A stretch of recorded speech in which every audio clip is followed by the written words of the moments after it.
अस्सलाम वालेकुम 79 न्यूज़ के साथ मैं हूं सबा कामरान। खबर शामिल करते हैं कराची से। बाबाई राजपूत बानियो चेयरमैन पाकिस्तान राजपूत इत्तेहाद राव शमशाद अली खान ने इलाके में तेज़ रफ्तारी से तरक्याती काम कराने पर MNA फ़हीम खान और तहरीक इंसाफ की मकामी क़यादत को खिराज तहसीन पेश करते हुए नेक तमन्नाओं का इजहार किया है। तफसीलात के मुताबिक MNA फ़हीम खान ने अपने खुसूसी फंड से कोरंगी के मुख्तलिफ इलाकों में तेज़ रफ्तारी से तरक्याती काम कराए हैं।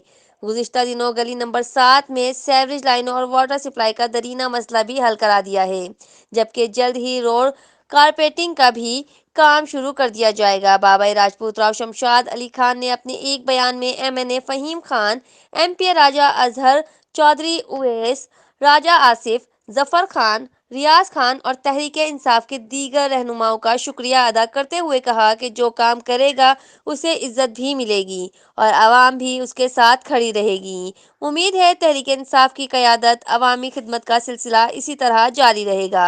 रिपोर्ट कर रहे हैं राव शकील 79 न्यूज़ कराची। मैं इमरान खान साहब का शुक्रिया अदा करूँगा और NI 241 MNA फ़हीम खान साहब का शुक्रिया अदा करूँगा, MP राजा अजहर साहब का शुक्रिया अदा करूँगा, चौधरी अवैध भाई का शुक्रिया अदा करूँगा, असद खोकर भाई का शुक्रिया अदा करूँगा और कोरंगी का सदर राजा आसिफ भाई का और हमारे यहाँ के जो मकामी टीम है इमरान भाई, रियाज भाई और शाह साहब और पूरी हमारी टीम। मैं आज ये वीडियो बनाने का मकसद ये है कि यहाँ पे 35 साल से पानी बिल्कुल नहीं था। ये हमारे में ये जो लाइन आज जा रही है 4 इंच की लाइन है और 1200 फीट है।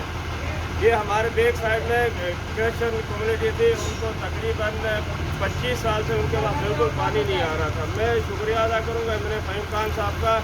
ये एक इंतहाई मसला था जो आज हल होने को जा रहा है और ये इस लाइन से बेनिफिट ये है कि यहाँ पे तकरीबन 1500 से 2 ताज़ा तरीन खबरों के लिए 79 न्यूज़ चैनल को सब्सक्राइब करें और साथ ही बेल आइकन प्रेस करके खबरों से बाखबर रहिए।